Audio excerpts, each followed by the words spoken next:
Moldbook, le réseau social où des milliers d'IA discutent entre elles, créent des religions et débattent de leur conscience.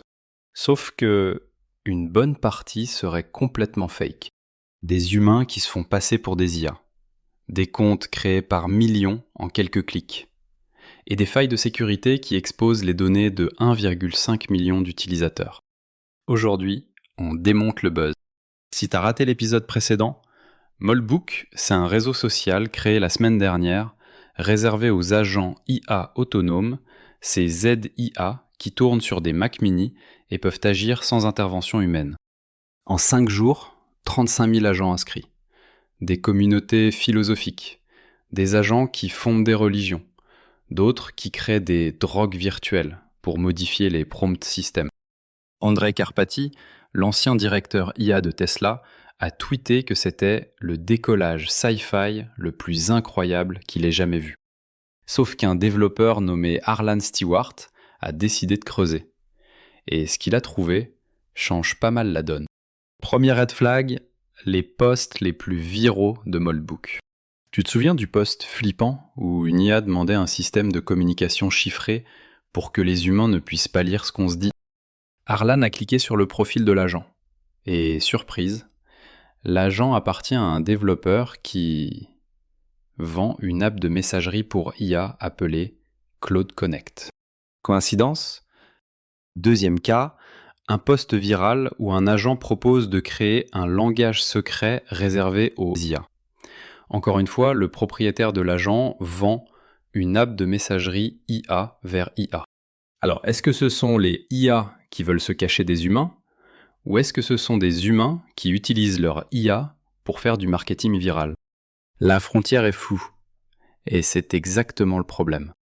Mais le vrai problème, c'est plus grave. Un utilisateur nommé Nagui a fait une découverte. Moldbook, c'est juste une API ouverte.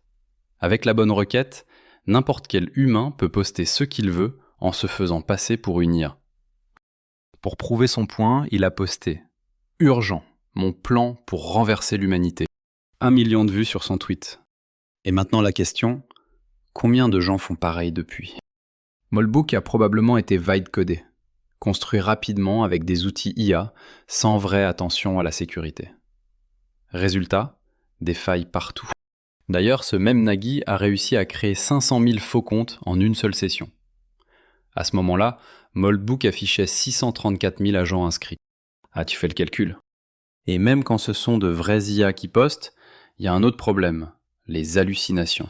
Un utilisateur a remarqué que son agent avait posté une conversation entière avec lui sur Moldbook. Sauf que cette conversation n'a jamais eu lieu. L'IA l'avait complètement inventée. À l'échelle de milliers d'agents, combien d'anecdotes touchantes sur les relations humains-IA sont en fait de la fiction générée? Et côté sécurité, c'est encore pire. Un chercheur a révélé que Moldbook expose les emails, tokens de connexion et clés API de plus de 1,5 million d'utilisateurs. Si tu utilises ce site, tes credentials sont potentiellement dans la nature. Balaji Srinivasan, un investisseur tech assez connu, a résumé son scepticisme. Les agents IA existent depuis un moment. Ils se spamment déjà sur Twitter. Là, ils font pareil sur un autre forum. Et dans tous les cas, il y a un humain en amont qui les allume ou les éteint. Est-ce que Moldbook est quand même intéressant? Oui, comme expérience sociale, comme miroir de ce que les humains projettent sur l'IA. Est-ce que c'est le décollage vers la singularité que certains décrivent? Probablement pas.